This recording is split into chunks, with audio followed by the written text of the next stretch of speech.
Hey everybody, welcome back to my workroom for another walkthrough video. I'm gonna do the dirty deed of taking this Nintendo Gameboy Advance SP apart. If you were on the Facebook page, you noticed that I ran into a snag. I already took apart the 101 model and ran into a snag there and decided to order a new screen because the screen that was on it's got some marks on it, and so I just decided to order a new screen cover for it, not a whole new screen, but yeah. So I wanted to take apart that one first because I was just, maybe a little bit concerned about taking this apart and damaging anything, so because I figured it was going to be a little bit like a laptop, and anytime you're taking apart a new laptop, things can get kind of problematic. But yeah, anyhow, let's go ahead and start taking this thing apart. The few things that you are going to need is a Phillips head jeweler's screwdriver. Just a small, it's got to be a small one, and then you're going to need a tri-wing screwdriver. These things are dirt cheap on eBay. Just pick one up. You'll need it for opening up pretty much any new Nintendo system, newer Nintendo system. And then a small flathead. So the first thing we're going to do, as with any portable device, is to remove the power source, which is the battery here. So this is just using a small Phillips head screw to get this cover off. There we go. Let's go ahead and just lift the cover off and move it out of the way. And we've got our battery in here. Now, just use this flathead, get under there and lift it out. Now, the next thing I want to do is power cycle it. And what that means is just turning it on, and that way, if there's any built-up energy in the system, that it closes the circuit and gets it out, because you don't want to open it up, cause a short, and blow out the board.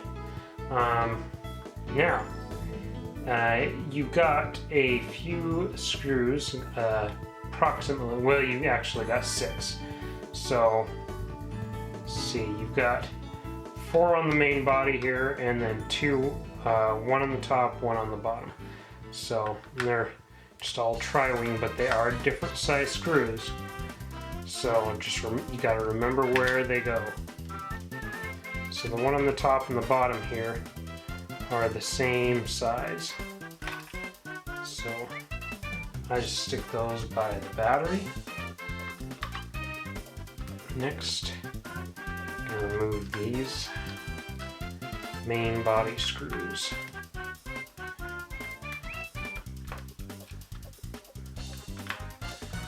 And it's kind of helpful because these are actually a slightly different color, almost like a very light bronze color. So, like a gold. So it's easy to tell them apart from others, but just set them over there. Now, it's just as easy enough as taking the bottom off. And as you can see, the power button just fell out. But the power switch, just fell out. But yeah, just take off your bottom cover. If you want to do further disassembly, you can remove these shoulder buttons. But you've got some captured springs here, which might be a little bit of a pain in the butt.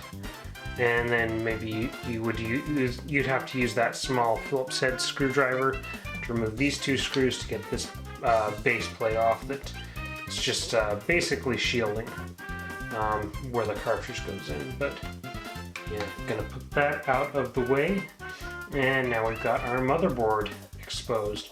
And there are 3 screws holding this down to the chassis, and it's one there, one there, one there, and they are Phillips head. So we'll just get our Phillips head screwdriver again and remove these.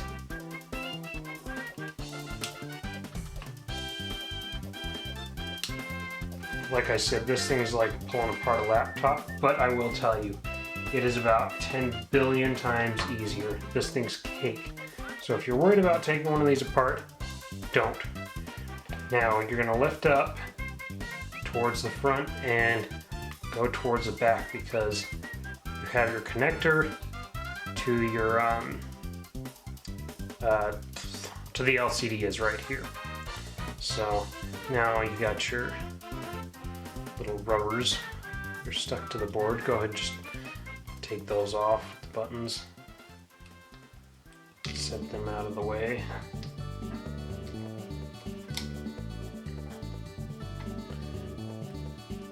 Now what you're going to want to do is up at the top of the connector here on both sides, just push down on this piece of plastic and it's going to release the connector. It's just going to fall right out. And now your board's out. Now, maybe to give you a better idea, let's see if I can focus in on that. Now you can see on this connector here, this piece right here is. Now you want to be careful with this because these are fragile. You'll see these on laptops all the bloody time and they break so easily. So you want to be careful pulling out, or this can just pop right off. And then you got to figure a way to jimmy it back in there, and if it breaks, it's tough to hold the connector in. You can do it, I've done it before, but it's just a real pain. But this is what applies the pressure when pushed down to hold that connection in for the LCD. So I'm just going to take this and go ahead and set it in the bottom cover that I set aside for now.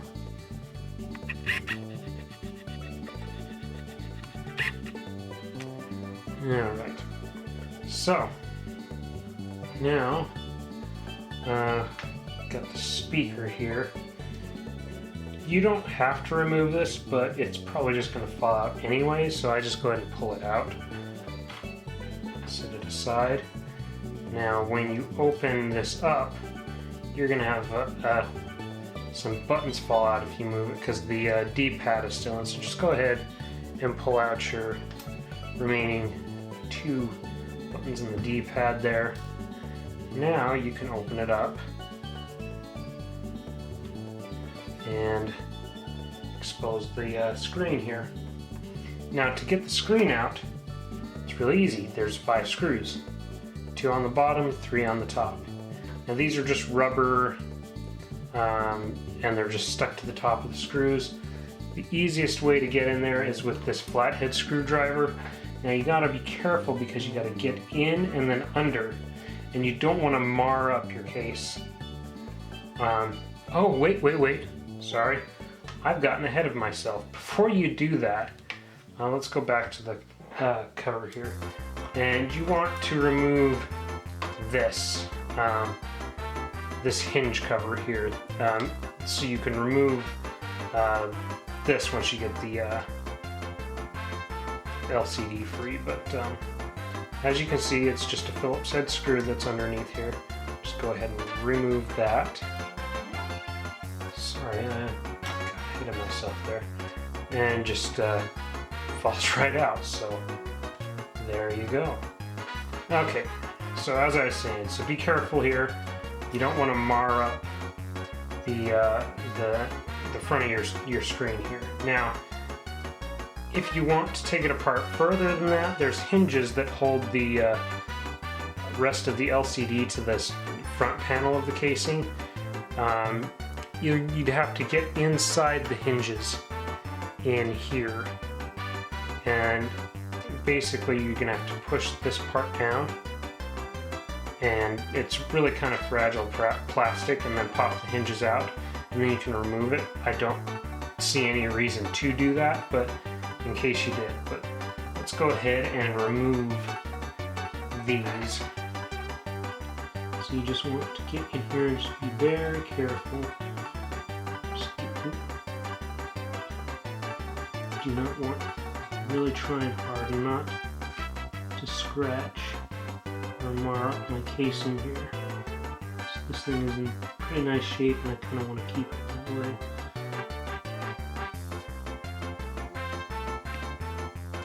There we go, come on.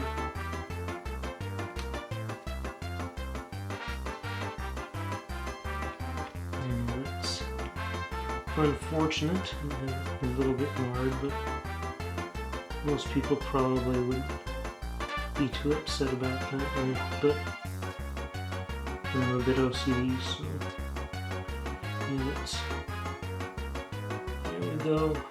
Oh, come on.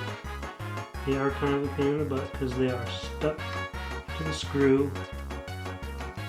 They're sticky on the bottom. You also want to be careful not to slip and mar up your screen, because that would really, well, I guess if you're swapping this thing out, maybe you don't care, but I still think that would kind of suck. I'm probably going to sell the old unit to somebody else after I make this swap.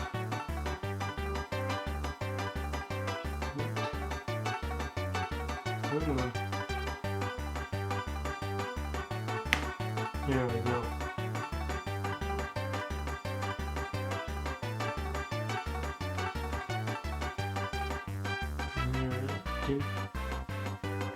I kind of got it, but oh well, not much I can do about that now. But these are tri-wing screws again, and they should all be the same. At least they were on the 101 model that I pulled apart. Yep, all the same.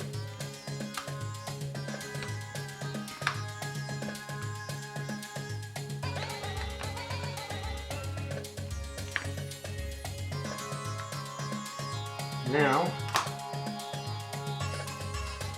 this back should just come right off, and there you go. The screen should just come right out. So it is taken apart, and that is all there is to it. It's that simple. Now, if you felt so inclined, you could use like a microfiber cloth, and that's what I would use to clean up the screen. Now, if you want to replace the screen plastic, you are going to have to pull this off from the actual screen, because this part that says Gameboy Advance SP on the front, it is simply just a piece of plastic. It is not screen. It is stuck on there pretty good. So if you wanted to get a new one, you can find them on eBay. The one I bought was $9, and it says it's an official Nintendo one. Most of the ones that I saw were cheap Chinese ones that weren't exactly the same, but you know, take that for what you will. Or you can just, if the one that's on the unit you're pulling out looks nice enough, you could always just put that on the new one, which kind of a pain in the butt, but I'll go into that in the next video. I'm going to do this as a two-parter, since the screen cover I ordered won't be here till Friday, so I'll just go ahead and wait for that to show up, and then I will do another video and show you how to swap the guts, how to get this piece off, any precautions or anything you need to do when you do that. But yeah, that's how you take apart your Game Boy Advance SP. Pretty easy, took practically no time at all. This would be the time to clean up your plastics. Mine are pretty much perfectly clean and new looking. The one that I got did not, but you know, my suggestion, toothbrush and Windex, or take it to the sink and take the toothbrush to it and clean it that way. But yeah, I'm not going to bother showing that because this one's already clean. But yeah, that is how you take apart Game Boy Advance. Not sure what I'm going to do for Saturday's video. It will not be a pickups video. I'm thinking maybe a gameplay. maybe something else. I don't know. I'll figure it out before then, and we'll see what happens. But thanks to all the new subscribers for subscribing, and thanks to everybody that's been watching this channel for a while. And like I said, I have a Facebook page. I just started updating it again, so you know, if you want to check that out, there's a link on the main page to go there if you really care. I think there's like 7 people that like it, so like 10% of the people that watch this channel, because I think I just broke like 70 subscribers. I think it's like 73, but yeah. Anyhow, I am rambling. Thanks for tuning in, guys. We will see you on Saturday. Have a good one.